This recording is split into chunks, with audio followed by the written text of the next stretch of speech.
And we start exactly with the same, this glance meditation on the path, which is called the foundation of all good qualities, which is a really good thing to do if you want to remind yourself, again, why you're doing this. So you do this foundation of all good qualities, which gives you all the steps of the path. Now, I am just talking as if you all are experts in Buddhism. If you heard this before, even if you look at me with totally confused faces, I will not be moved, hopefully, and just continue, because it's the third session or lecture of 3. So this is what I mean. Are you familiar with Buddhism a bit? Yeah. A bit, okay. So, and also don't worry, even those who were here for the other 2 sessions, you will have to hear this again and again and again and again until it sticks, only sticks, like until you remember these points and what bodhicitta is and which one that, and you will have to hear it quite a few times. And then to really be able to practice it, well, that will take a long, long time. So this is something that Keishitashi said in Switzerland, and he's so right, that in the West, because we are quite intelligent and we understand quite quickly what this is all about, but then we have a habit of ticking it off, done this, done that, So, and then we think we should be able to do it, then we start trying to do it, and then we're not able to, then we either stop or we start hating ourselves, because here we understand, but we're not able to do it properly. So, because we don't understand how long this takes, and we don't give ourselves that time. And very often we also don't see the importance of it. May I have a book, practice book? Thank you. So, even though it's, because usually when so here also it says prayers for teaching occasions. I think in the Dharma Friends, I especially asked them not to put prayers for teaching occasions, but to say preparation for teaching occasions. Because because it's practices. It's not prayers. A prayer is, come on, I'm in trouble, please come and help me. That's kind of a prayer. So here we're asking for something, we're asking for inspiration, that is true, but we are very, very conscious that then we have to do it ourselves. And this is a practice manual, so that we don't have to kind of think about what we should say every time we sit down. And it is really helpful to do these things because your meditation will be different afterwards, because then it has a meaning, it has a direction. Yeah, exactly. It has a direction why you are sitting down, because otherwise you are sitting down with a mind who wants to be peaceful and calm. Whereas when you know what you try to understand that your human life is precious. You try to understand that it will end and you don't know why. You try to understand that your actions that we do now will have a result at one point. And then you try to understand, as long as I keep just looking for pleasures, I will never find what I really want. And then, why is that? Because of our negative emotions. And then I want to, this kind of constant rebirth again and again and again and again, which has causes, so we start to get at the causes. So we start to study the mind. We start to understand that all of this is in the mind. It's not because you live in a country where there's no peace, or because you're poor, or because you're rich, or because you're stressed, or because you have no job, or whatever. It is because these actions from the past, they have consequences and they have results. And this is why then we see the world in such a way or in such a way. But that it can be changed. This is it, And the moment we start to understand that happiness is in the mind and not like, outside conditions are just the conditions. I'm not saying they're not contributing to it. But how we look at the situation can be totally different. So when we start to understand that, then we start to study the mind. For what? In order to know it.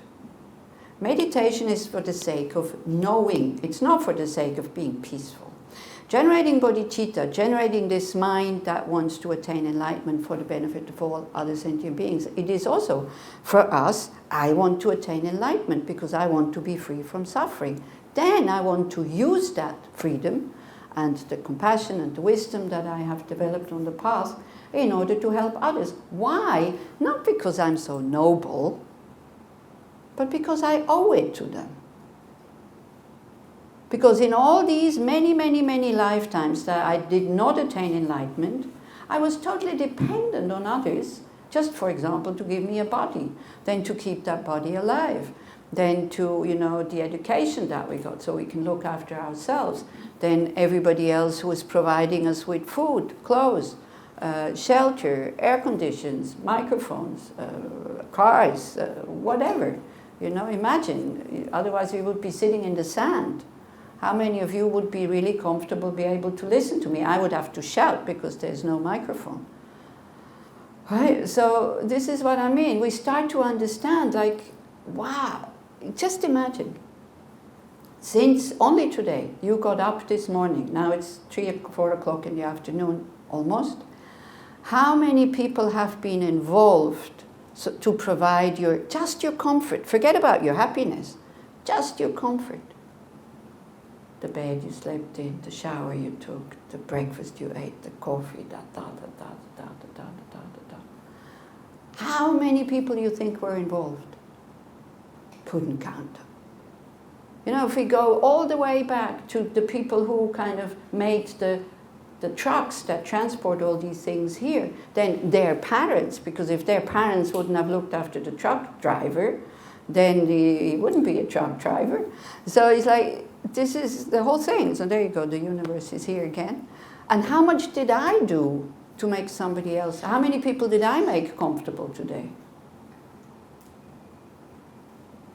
At least 30. Huh? At least 30. Well, I'm not sure if I make them comfortable. I mean this morning. I was alone this morning. Then Ronnie came and we were both very happy. That is true. Yeah. Yeah, she's back. She says hello to everybody. So this is what I mean. There is a huge imbalance there when we see how much we get from others and how little we actually give back. Yeah. So now again, you could come up with a lot of yes, but this and that, and I pay and da da da da da. This is all true. But don't forget, we're trying to look, here we look quite one-sided because we're trying to generate compassion and not hatred and not kind of self-esteem, I'm self-reliant, I don't need all these people. We do need these people, especially in the, that kind of lifestyle that we have. Otherwise, go alone into the jungle and see how well you can survive. Maybe you become a TV star.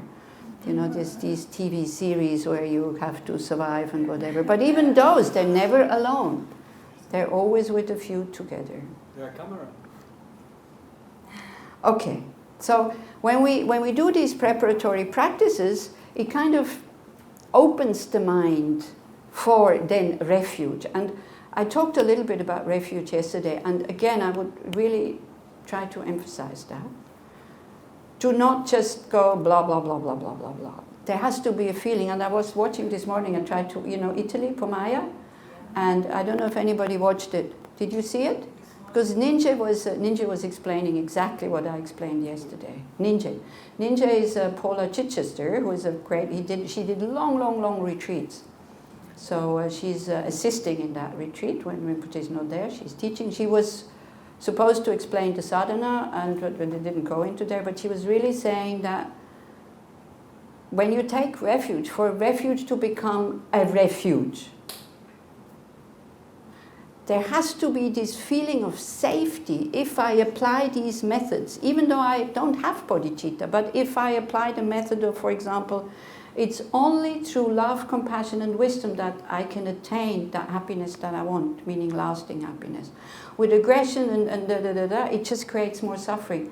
If we take just refuge in that, and we start to purify our negative karma, and we start to strengthen these positive minds, and we start to actually, the first one is to restrain. No, I don't want to go in that direction anymore. And we are careful.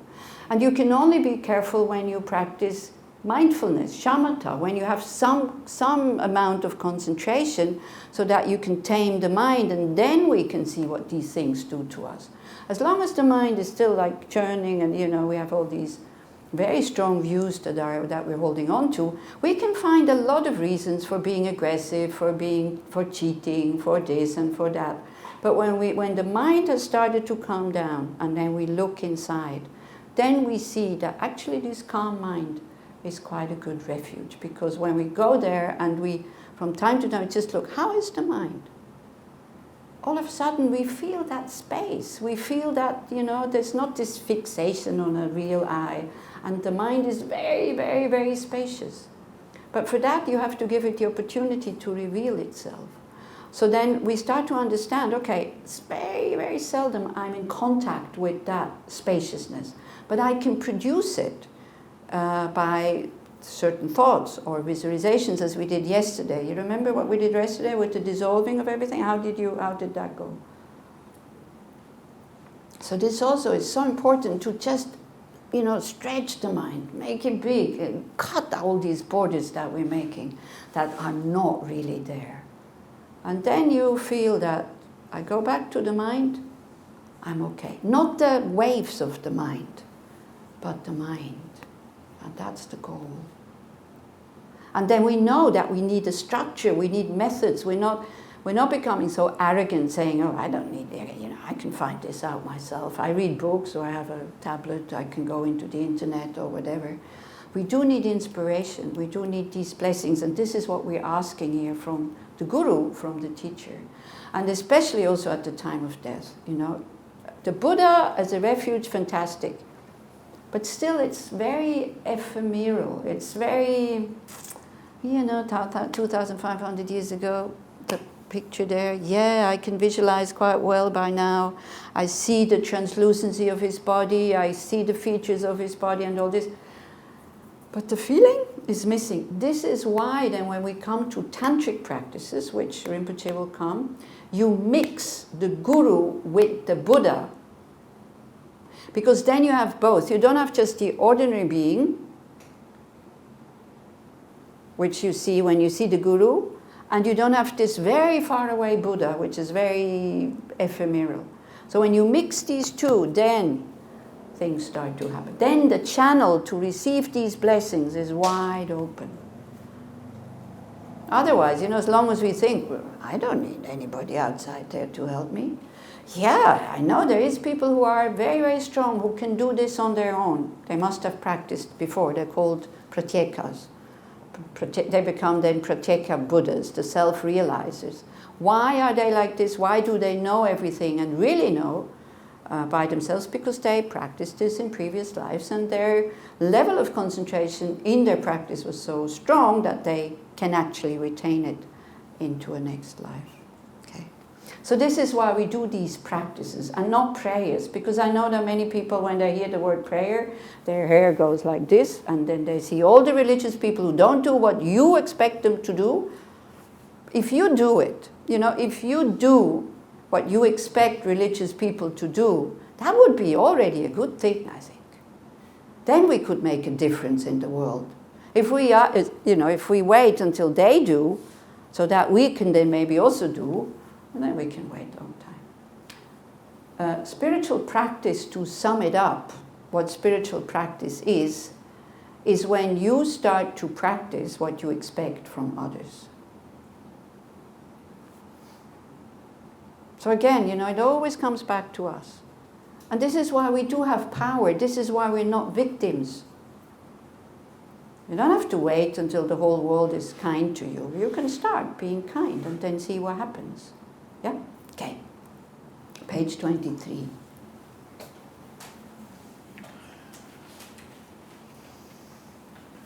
The foundation of all good qualities is the kind and perfect pure Guru. Correct devotion to him is the root of the path. By clearly seeing this and applying great effort, please bless me to rely upon him with great respect. Understanding that the precious freedom of this rebirth is found only once is greatly meaningful and is difficult to find again. Please bless me to generate the mind that unceasingly day and night takes its essence. This life is as impermanent as a water bubble. Remember how quickly it decays and death comes. After death, just like a shadow follows the body, the results of black and white karma follow. Finding firm and definite conviction in this, please bless me always to be careful, to abandon even the slightest negativities and accomplish virtuous deeds. Seeking samsaric pleasures is the door to all suffering. They are uncertain and cannot be relied upon. Recognizing these shortcomings, please bless me to generate a strong wish for the bliss of liberation. Led by this pure thought, mindfulness, alertness, and great caution arise. The root of the teachings is keeping the pratimoksha vows. Please bless me to accomplish this essential practice. Just as I have fallen into the sea of samsara, so have all mother migratory beings. Please bless me to see this, train in supreme bodhicitta, and bear the responsibility of freeing migratory beings. Even if I develop only bodhicitta, but I don't practice the 3 types of morality, I will not achieve enlightenment. With my clear recognition of this, please bless me to practice the bodhisattva vows with great energy. Once I have pacified distractions to wrong objects and correctly analyzed the meaning of reality, please bless me to generate quickly within my mind stream the unified path of calm abiding and special insight. Having become a pure vessel by training in the general path, please bless me to enter the holy gateway of the fortunate ones, supreme Vajra vehicle. At that time, the basis of accomplishing the true attainments is keeping pure vows and samaya. As I have become firmly convinced of this, please bless me to protect these vows and pledges like my life. Then, having realized the importance of the 2 stages, the essence of the Vajrayana, by practicing with great energy, never giving up the 4 sessions, please bless me to realize the teachings of the Holy Guru. Like that, may the Gurus who show the noble path and the spiritual friends who practice it have long lives. Please bless me to pacify completely all outer and inner hindrances. In all my lives, never separated from perfect Gurus, may I enjoy the magnificent Dharma. By completing the qualities of the stages and path, may I quickly attain the state of Vajradhara. Well, now you, just for your own sake, look how concentrated were you by saying this. Was your mind really there, so that your mind mixes with the words and the meaning of the words? Or were you, because it's easy, reading, saying, and the mind being somewhere totally different. So that's also a habit that one can develop, that we bring the mind again and again and again and again back to the words and the meaning.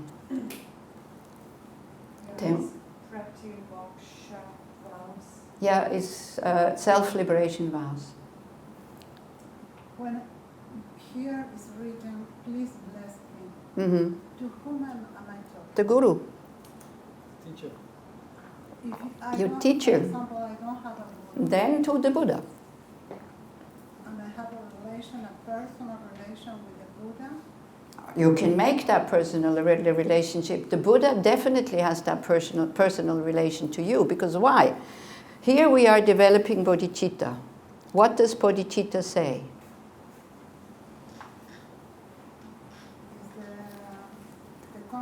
The desire to be enlightened in order to benefit all sentient beings. Okay, so a Buddha, before he was a Buddha, he developed that mind. Yeah. Then he became a Buddha, and then you think he forgets about you? You know, if we develop that, and then we think, but then I'm a Buddha, but then we have a view that the Buddha does not exist, and how can you develop bodhicitta? If you think that you attain enlightenment and then you're gone. The Buddhas are here. Because of developing bodhicitta over so many lifetimes, they have this ability, if we are open, to connect with us. They're not omnipotent. You still have to do your own job, but they can inspire you. I know it says bless me. Bless me is not such a good word because, again, we have all these hang-ups. Inspire me to practice, to when I get off the path, that maybe, for example, the blessing of the Guru is not to get, if you cannot practice when there's a lot of hindrances, then they might get the hindrances out of the way, maybe.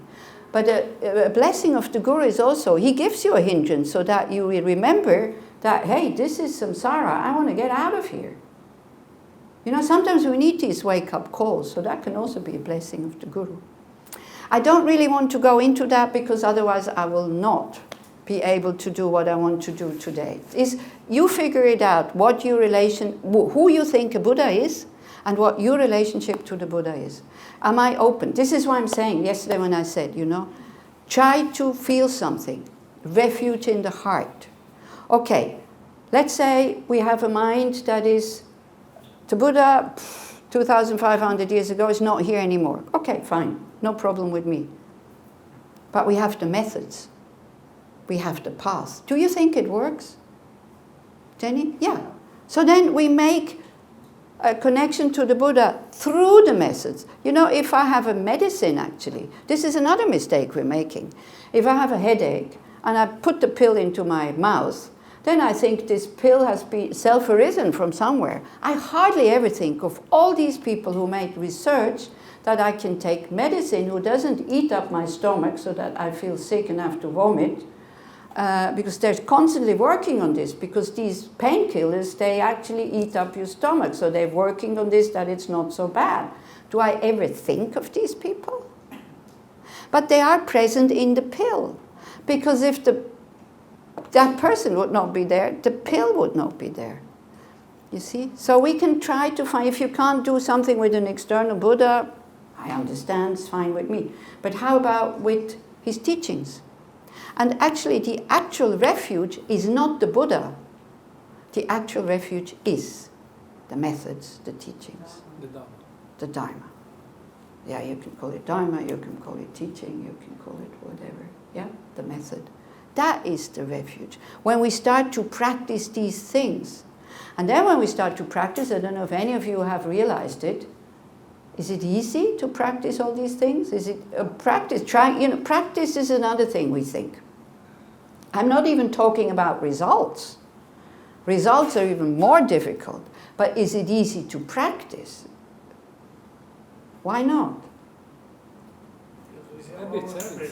Habits, other interests, laziness. Just to sit down to read these things is like, yeah, Paula did. Yeah, just to get seated is like it takes such an effort. Just to come here takes an effort. This is why, I'm so grateful to all of you, because I am so lazy that if it wouldn't be for you, I wouldn't be thinking about these things so often. So really, thank you very much. I think I get more from you than you get from me, or anyway, vice versa. And so what Paula was doing this morning with the people was this what I gave you the first day or the second day, this transforming suffering into happiness. So this is what she did, and she timed it, and she said it takes 6 minutes to read these verses. 6 minutes. And the day has how many minutes? 24 times 60? Wow. 6 minutes to read that, and even that is too much. And you can see that she's practicing this because she had tears in her eyes when she was reading it. It was very inspiring to see. We can see it, by the way. There's a link. We can send it to everyone. The link. Yeah, so you have it. So read these verses and read them. This is why I stopped now before we take refuge. Once you have read them, you go like, okay, was I connected to the words, or was my mind somewhere else? Because that's another habit that we have. I also have this habit. I very consciously need to bring back my mind to the puja I'm doing. And you notice it because I'm leading puja, that sometimes I'm not concentrated at all. I'm somewhere else already when I don't know, that 3 times, 2 times? Then you know that, okay, she's not here. So I also doing this. This is why I know how easy it is to get distracted, even though the mouth is saying the words. But the good thing about these words is it still makes an imprint unconsciously. But don't just, Don't rely on the unconscious. Don't just rely on that one. Also use this box that we have here, which we call brain and memory and all this, to move the heart. Okay? Then, of course, if you have aversion towards it, then look why. Why can I not sit down and say these words which are inspiring? These words help us to become a kind person. So then you have to question, well, do I want to be a kind person? So first you have to be very clear about this. Do I want to be compassionate and kind and patient and all this? If it's no, then you're in the wrong place. Yeah? Okay. So then page 28 is Refuge Bodhichitta, before, not just before the teaching actually, before you do anything else also. So we go slowly and we do it once, okay? And we do it in English. So you know what you're saying.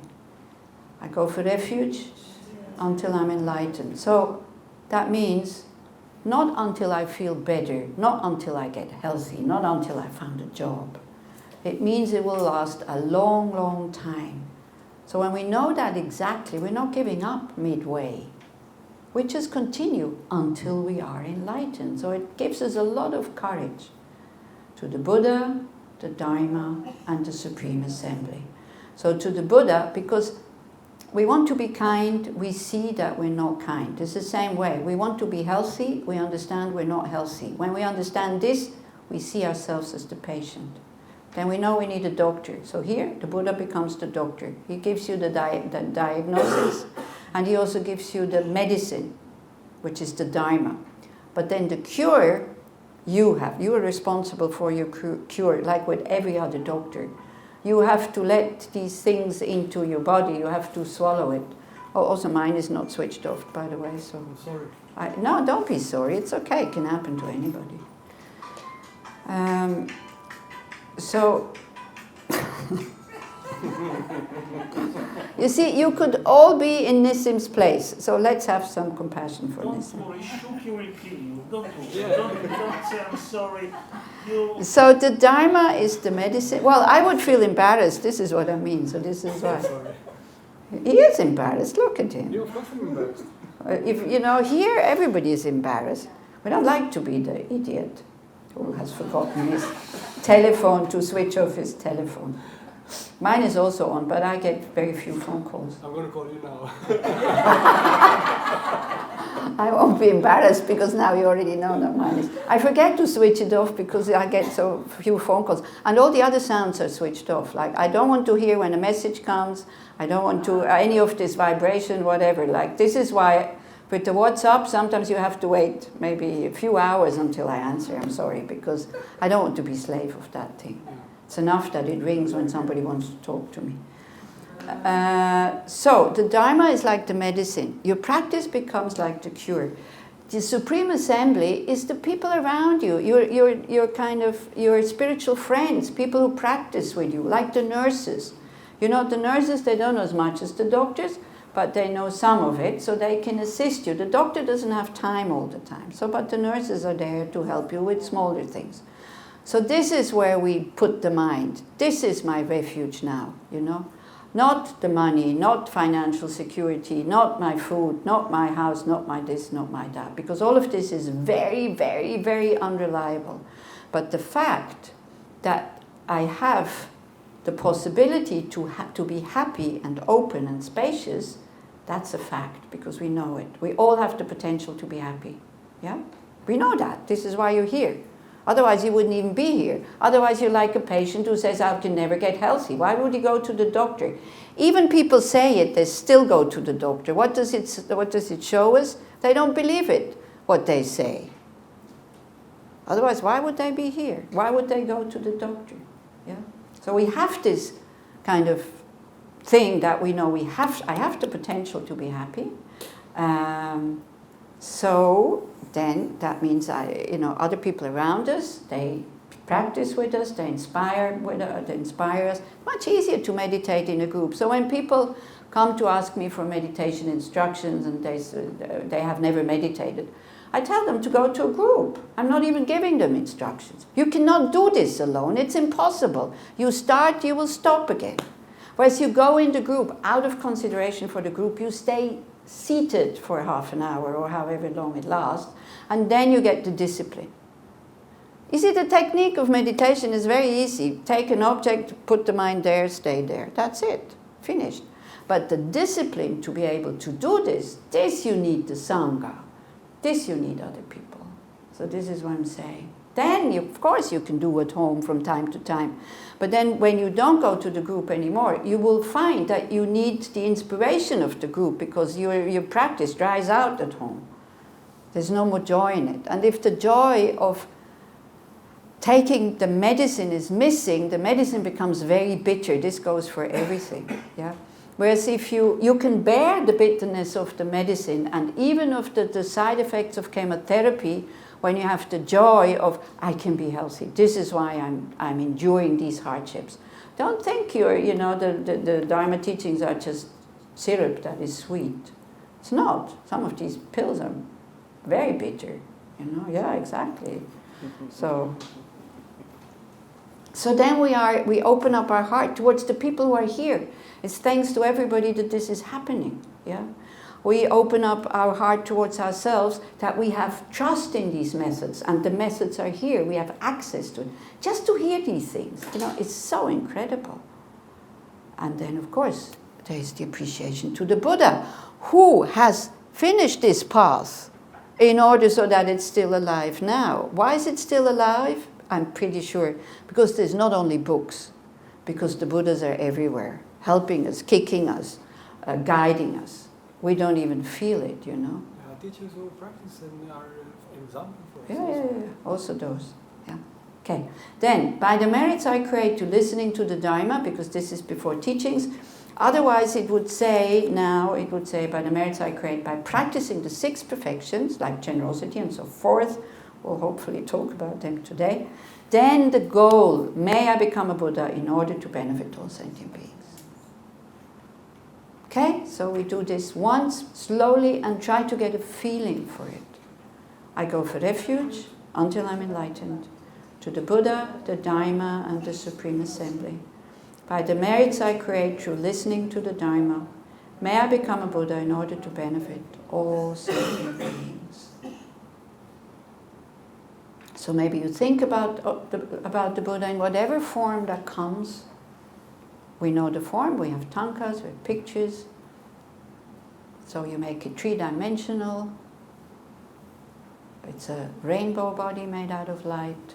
And you just say thank you. That's making connections. Buddhas are always there. They're not existing from their own side. This is why thinking about them is enough. Because it's our mind who is creating the world. Thinking about their qualities of fully developed compassion and wisdom. And then your part is, hey, I want this also. I'm sick and tired of this kind of being driven by my negative emotions. I want to be kind. I want to be wise. I want to be compassionate and patient. I want to be of help.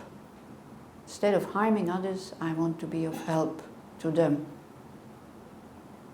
At the moment, I cannot even be of help to myself. This is why I have to become fully awakened.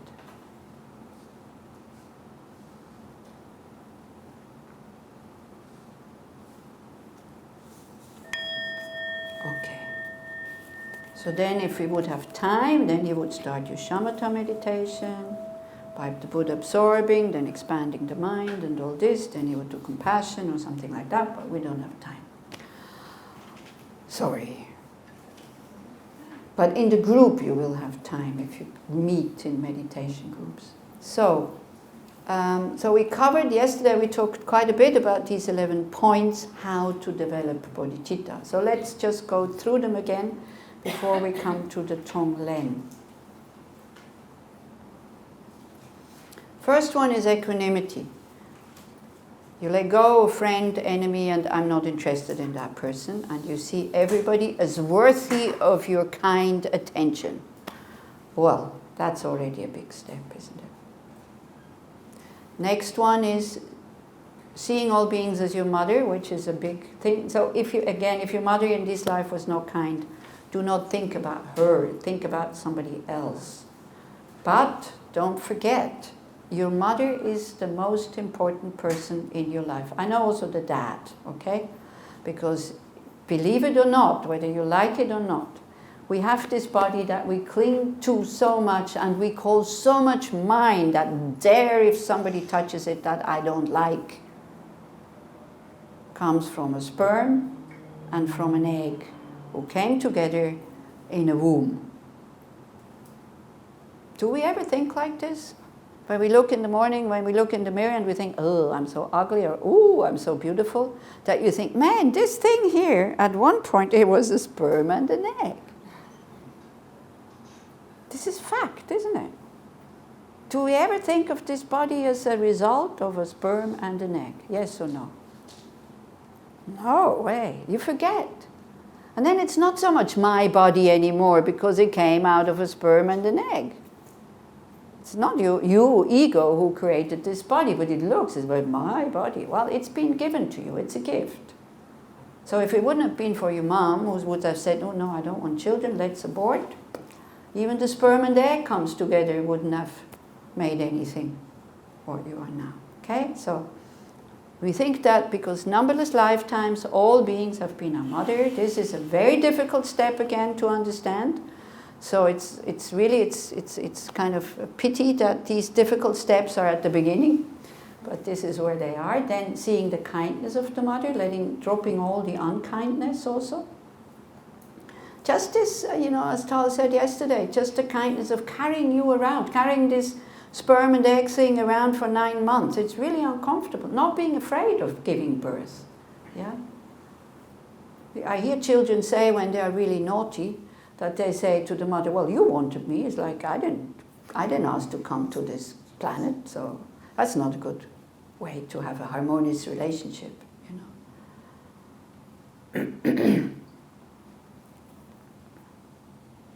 Yeah. So, seeing their kindness, that's point 3, wanting to repay that kindness, point 4. Point 5 is equalizing ourselves with others, like my happiness is not more important than other people's happiness.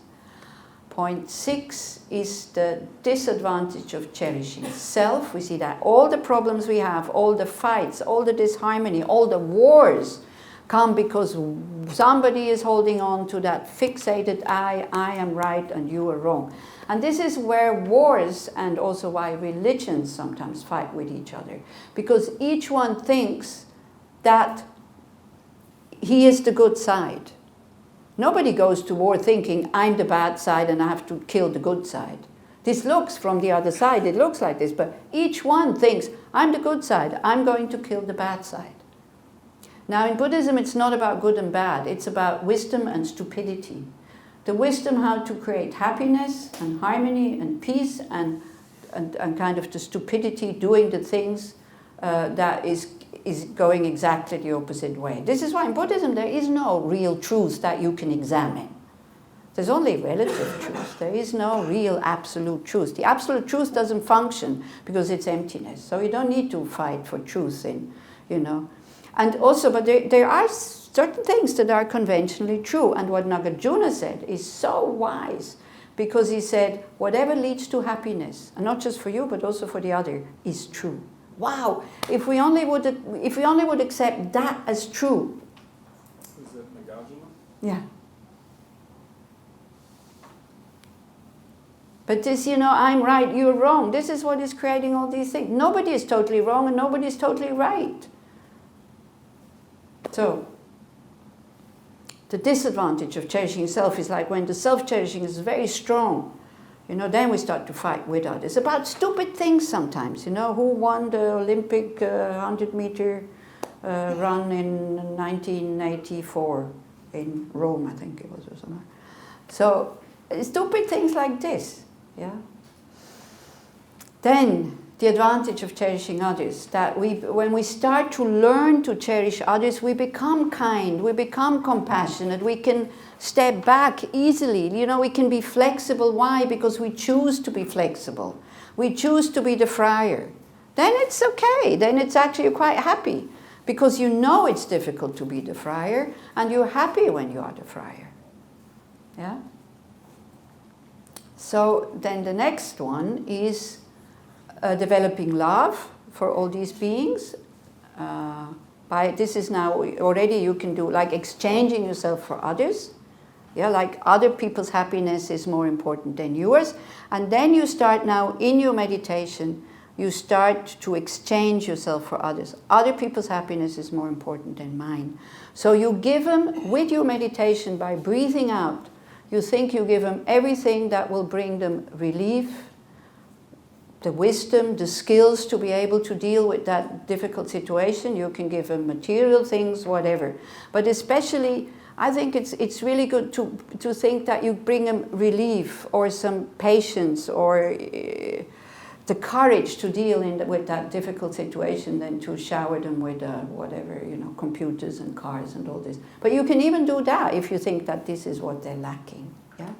Then the next one is developing compassion. So love is you want somebody else to be happy, so you give. You give everything that you are attached to. What does that do? It loosens your attachment. Because why? Why is that so important? If we die with a lot of attachment for our possessions, then it's very difficult to go. Whereas if we let go already now, okay, I give it to them. Yeah, then you can still enjoy them. You don't have to give them kind of, so what you said, then we end up with having nothing. It's not like this. But we train the mind to give. By not giving, but imagining that we are giving. And then all of a sudden it starts to loosen a bit in here.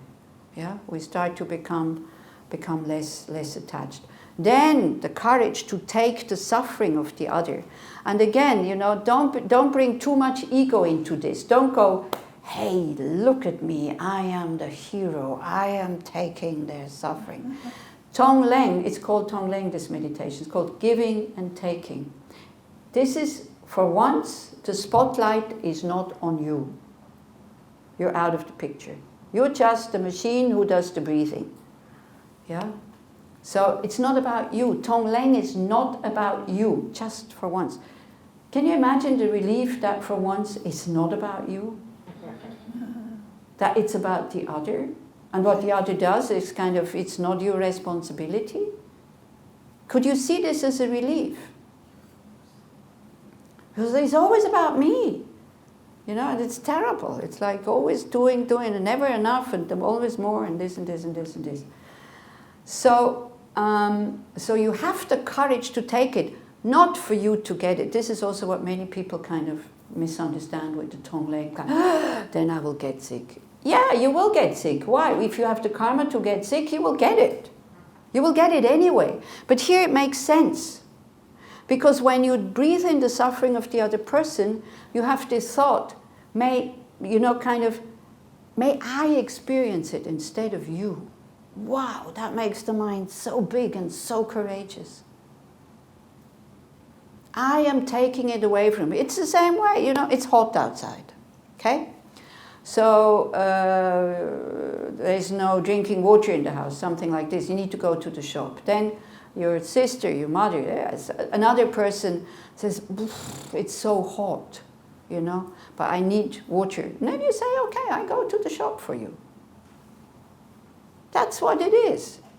You're not going, I take the suffering of the heat upon me. Like, you go because you don't want this other person to have to go to the shop, because you think, I can bear this. Do you see what I mean? Tal, because you're looking at me in a... Yes, because there's something, taking upon yourself the suffering is something, on one hand, very courageous. And still it's not about me. So the way I saw it, the Tonglen, was, okay, I take the suffering in, but through me, it cleans out somehow. I didn't think that, we are left with this suffering. Yeah, that's good, because many people, we did this in Belgium. And so you breathe in black and you breathe in light, you breathe out light, So this is also very good. At the beginning, don't think about specific things. Just get the technique, Good out, bad in. Good out, bad in. Good out. Don't even think about people. And then you start to see how the ego starts to rebel. It goes like, no, thank you very much. If it doesn't rebel, either you're very, very advanced in this, or you don't believe that this works. And you're not frightened. So you have to find out which one it is. Yeah, but usually you go like, there's a moment where you go like, no, thank you very much. So actually what you do with that black stuff is you bring it down to your heart, where this little ego, which is very big at that moment, is sitting and is making this protection around the heart so that nothing goes in, you know, and this like a crust. And this is very hard. So with that black smoke, you think that it's actually exploding that crust, so that the compassion, who is so courageous and says, come on, it's okay, I'll take it. But the thing is, it's not for you to have it. This is what you have to understand. It is to open up the heart. That's the thing, you know. That is the thing. So then you go in stages, like you, it's very wise that you're doing. You say, I'm not keeping it. I just let it go through me. So that's very wise. So then it's actually easy to do. Yeah? Easier. Yeah, easier to do. So this is how you start. But I'm pretty sure the moment will come when you say, like, even if I have to endure the suffering, let it come. You know, and you breathe in very, very strong. It's like Leora Kenneth at one point, she had a very good example what Tonglen really is. How many of you have been to India? Mm-hmm. You know, when a truck shifts, what comes out of the exhaust tube? A black cloud. So you think, I am taking this upon me so that nobody else has to breathe it in. So you're standing there and you go,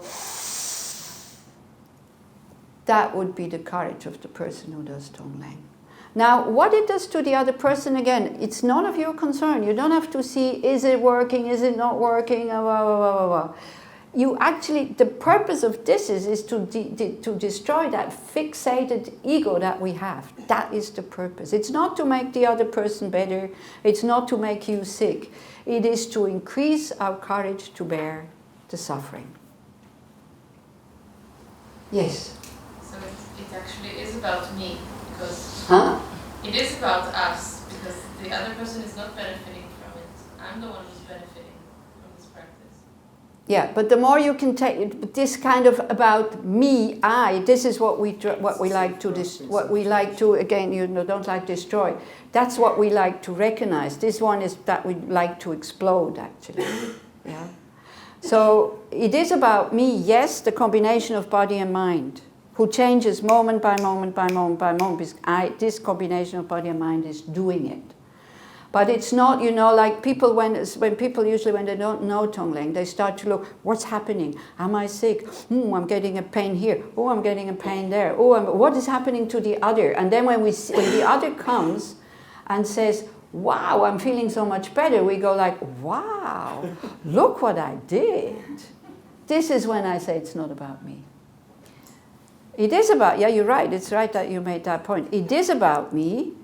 But the purpose actually is to get less me, less this, you know, this ego grasping, fixated I. So it's a very, very powerful practice. Self-cherishing me. Yeah, this one that doesn't exist, that false I, that kind of superimposed I on this combination of body and mind that doesn't exist the way that it appears. It appears, as we said yesterday, permanent, self-sufficient, unitary, like only one, and all this, and it can't exist like that, because when we examine, we see that it does not exist like that. So this practice, if you keep doing it, actually, it gives you, again, you shouldn't do it for that purpose, but the result of it is, it gives you it gives you much more space, because you come away from your it's about me kind of thing here. Yeah. It's very difficult to explain, I just noticed. So on one hand it's not about me, but on the other hand, yes, it is about me.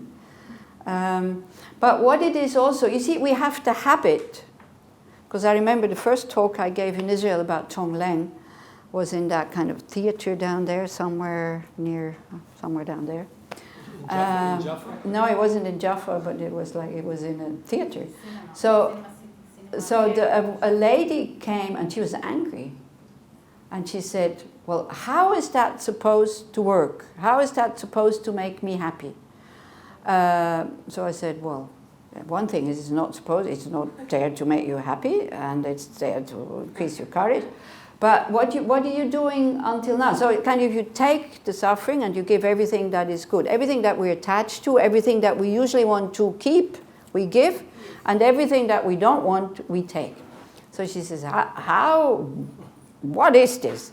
So I said, well, what are you doing? What have you been doing until now? She said, well, I keep what is good and I want to protect myself from what is bad. So I asked her, I said, does it work? She says, no. So I said, well, then you might as well try something different. So here is, we start to break these very, very old habits that we have that actually don't get us anywhere. We still are locked in suffering. We still are stuck in our paranoias, fears. I don't want this, I want that. You know, this kind of very black and white thinking, this is good and this is bad, and not being wide enough to see actually if I'm sick, somebody else can take care of me. They create positive karma. We don't go that far. So this is why sick people don't want to live anymore, because they feel useless. If they would know how they're able when they are, okay, you also need to, now you think, oh, good thing, I'm going to get sick. But you also need, so that other people can look after you, it's good if you develop patience and openness and kind of gratitude towards the people who will take care of you. They will love you because you will bring up in them compassion, which otherwise, how can you have compassion if nobody suffers? We only want to be the helper. But how are people going to create positive karma if we don't need any help or if we can't accept it? How? When you think about somebody, let's just 2 minutes, you close your eyes and you think about somebody that is sick, but that you like to go and see and you like to take care of that person. You're not frightened of going there. Close your eyes, think about somebody like that. It doesn't have to be cancer, big thing. Just somebody maybe who's a bit depressed and you think, I'm going to cheer her up or something like that. And look at your heart. How does your heart feel when you're not afraid of that person, that they're going to gobble you up? Also no fear that I won't be able to help. You go because you want to go. Close your eyes, Tal. Don't look at me. Think about a person. I do. Yeah, do.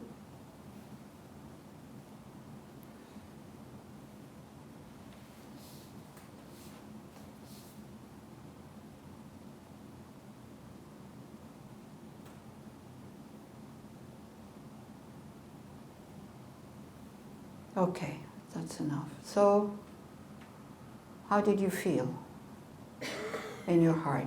Love. Huh? What was? Love.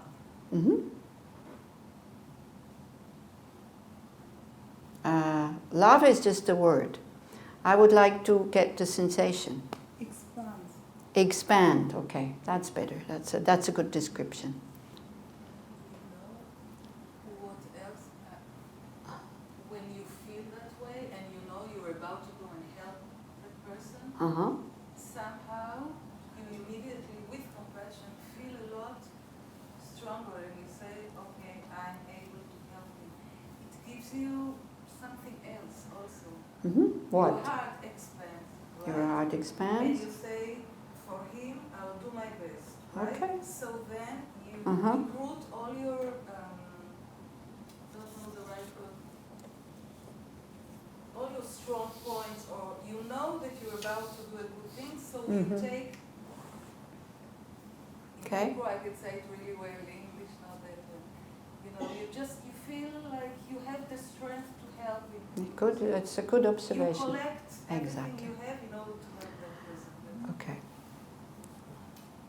For me, it's like togetherness. It's like Connectedness. connecting, becoming one. Nice, yeah. It's like, Nice. you are, Yep. it's, Good. The focus shifted to the other person Yeah, instead of focusing on me. yeah. I realised that I was just focusing on what they needed and how I could help them, Yeah, and I wasn't really important. yeah, exactly. And how does that feel? Like the friar who doesn't feel important? No. Feels quite good, doesn't it? Yeah. Yeah, exactly. This is what I'm saying. We forget about ourselves with these things. Yeah. Also, what it does, it connects us to our own suffering. The suffering that we're afraid of, the suffering that we don't want to see, the suffering that we are convinced that I will never be in such a state. But deep down we know this could be me. That kind of compassion. You know? So then we lose the fear. This is what the Tonglen practice does. It kind of opens up this hardness and this kind of, we deny it. We don't want to know about suffering. We go, through the world like this.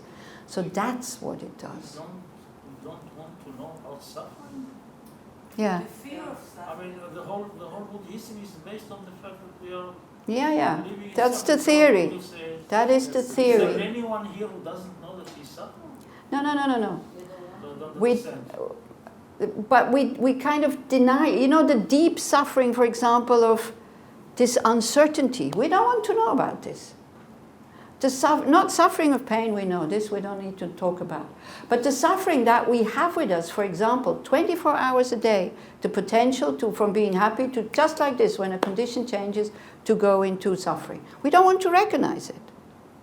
We don't want to recognize that everything we build up with so much energy, can collapse just like this. This we don't want to see. I mean, we understand it logically, But here, no. here, We close up. When it comes, we don't welcome it. We want to push it away. This is what I mean. We don't accept it. You see, we are not able to accept the suffering that is in our nature with a friendly acceptance. We reject it. This is not wanting to acknowledge it. So we connect with it. We see that we all have the potential to have this and this and this and this and this. Maybe then we shift when we really understand. You're right. I mean, the theory is about that, but we're still not really there. If we would understand, you know what we said the first day? We are locked into a toilet. We don't want to understand the suffering of being locked in that toilet. And we make no effort to go out. If we would understand it, we would try to get at the real causes for the suffering, not just at the surface, like that. And we're afraid of suffering. We're afraid of pain. We don't welcome it. We don't like it. Yeah. So, and as Tal said, this is exactly what it does. You see, your own suffering, you have to bear it, whether you have courage or not. But the suffering of others, we can ignore. We can look away, or we can gloss it over, or whatever. But here we really look. What is it that this person needs? What is it that this person lacks? And then we breathe in what the person lacks, and we breathe out what the person needs. You know? We don't have to be so terribly specific, especially at the beginning. I give him this and this and this and this and this. Just whatever the person doesn't want and whatever I'm also afraid of, I take. We take the load. And even if I don't let it go through me, I take it. Yeah.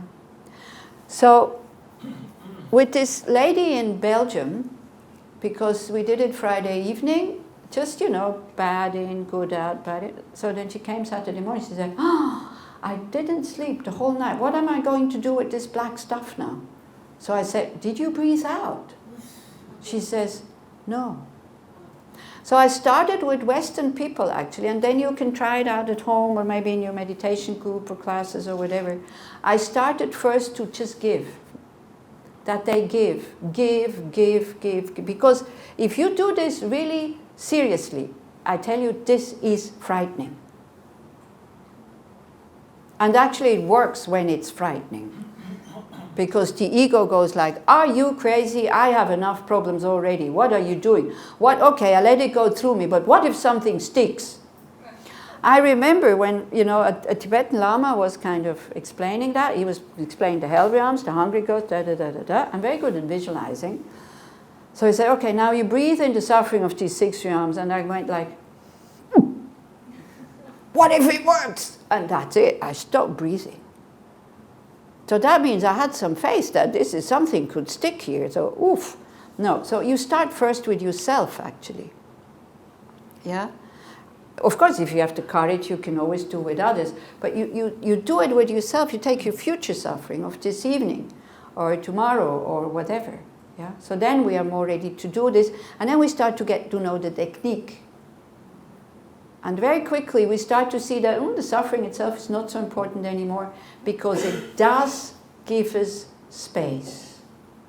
And when you feel resistance coming or fear coming, you say, great, now I can see what's really happening. And you think, and that's true, that many, many other beings, when they try to make this meditation, they feel the same.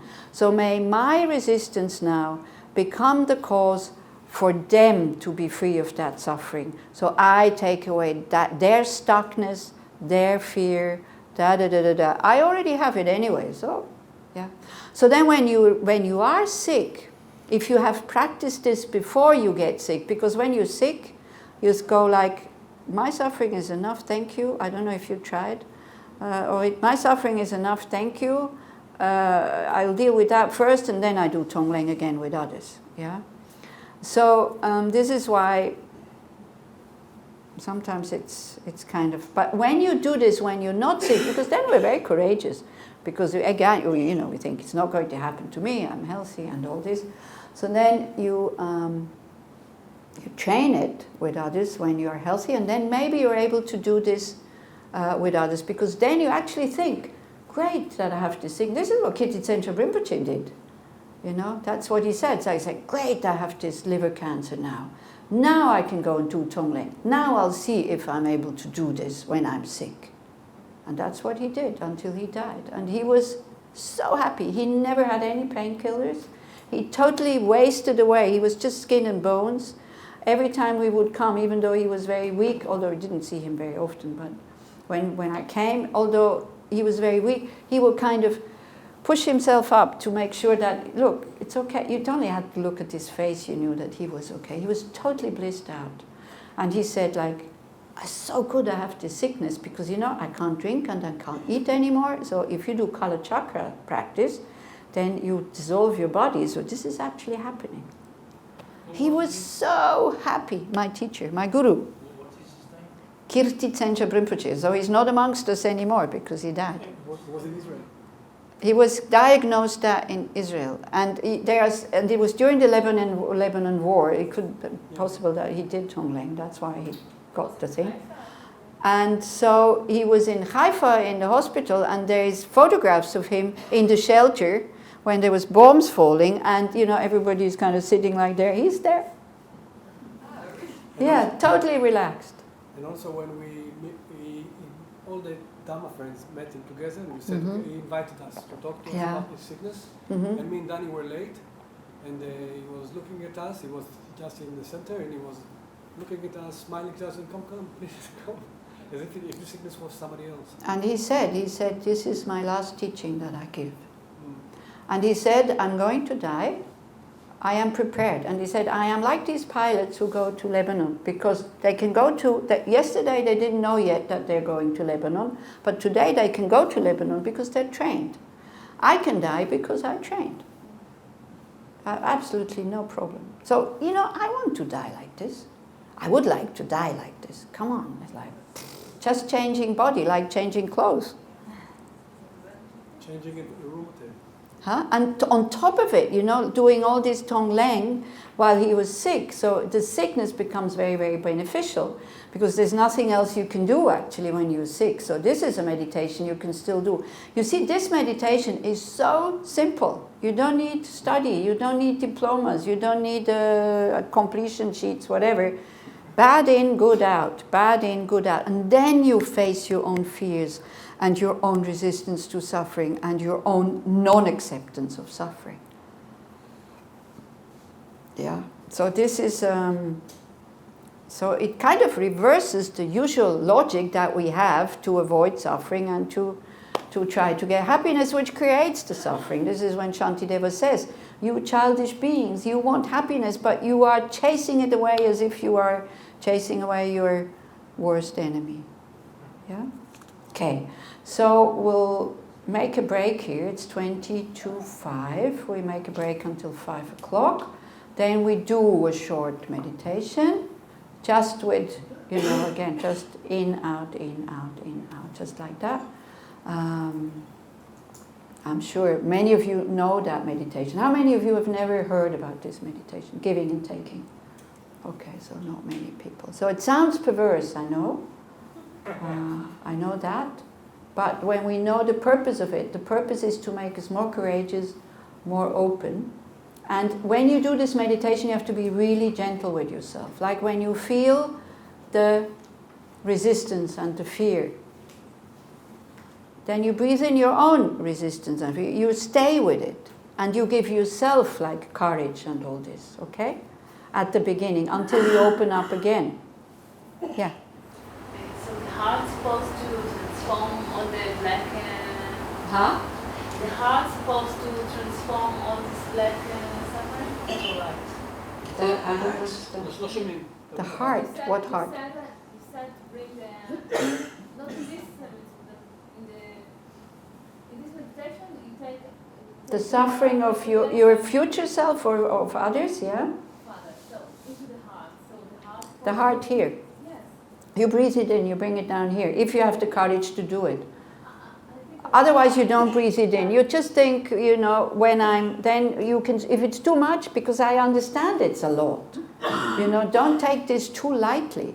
So if what you can do also, not to bring it in, because it seems kind of totally crazy, like you just think, when you breathe out, you give. When you breathe in, you take away, but you're not breathing it in. You just take it away from the other person. When you breathe out relief. You know, when you breathe in, you breathe out. I mean, last year we did a whole weekend on just Tonglen, what it is not. Now I have 1 hour, a bit short, and then half an hour was spent with Refuge. So again, you see, this is it. Maybe it's good that I mentioned Refuge. When you become a Buddhist, you take refuge when you trust the Buddha's methods. That means you have already tried it out. You have developed it. Then you have to trust that this is not going to kill me. Okay? Because this method is praised as one of the strongest methods. So this is the same way. If you have to go into chemotherapy and you don't trust the doctor, and nobody has ever told you about side effects, how many sessions would you go? 1. Exactly. 1, and then that's it. But if you know about about the side effects, if you trust the doctor, you continue to go. No. Well, most of the people, okay, Mayor, sorry, most of the people will continue to go, okay? Not advisable. What? Not advisable to go on. Okay, it's an example. I'm not talking about a real doctor. I'm not talking about a real person. I'm not talking about real cancer. I'm just taking an example. If a dietitian tells you to eat a certain food and it makes you sick, and you start to vomit, if you don't trust that person, you stop. Whereas if you trust a person, maybe you continue with the diet, a natural diet. Going to the dentist also. Same way, yeah. It's just an example. Don't take it. Don't take it so literally, okay? Yeah. So this is why I remind you: don't take it so literally. I'm from Switzerland.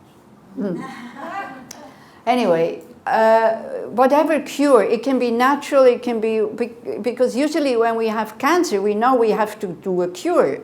Yeah. There's not many people like Rinpoche who said, "Okay, let's forget about the cure." Because I just go and die. There's not that many people like this, okay? Also. So, but when there is trust in the Buddha's teachings, then you can start doing these things. Yeah, and usually, also the lamas, they say, when you go, what this and what that and this, they say, just do it. Just how does it work? Why does it work? Whoa, whoa, whoa. It's like, just do it. Yeah, just do it. So it's simple. And also what it actually does, maybe I shouldn't tell you too much about the results. Because when you are with somebody who is dying, for example, and the person is panicking, afraid, screaming, can happen. I don't know if you experienced it. You feel totally useless. And you get you want to run away and you can't stay there, and it's not good to for you to carry that energy for the dying person. That's definitely not going to calm them down if you panic. So when you start to do Tonglen, you feel less useless. But if Tonglen is too much, because it's a lot what you have to breathe in, then when you see the person panicking, you can just do Medicine Buddha and send healing light, for example, also. Then also makes you feel less useless. And when we feel, we can't bear to be useless, okay? But when we feel useful again, then again the ego calms down, okay, I can do something, and that will be of help for the dying person.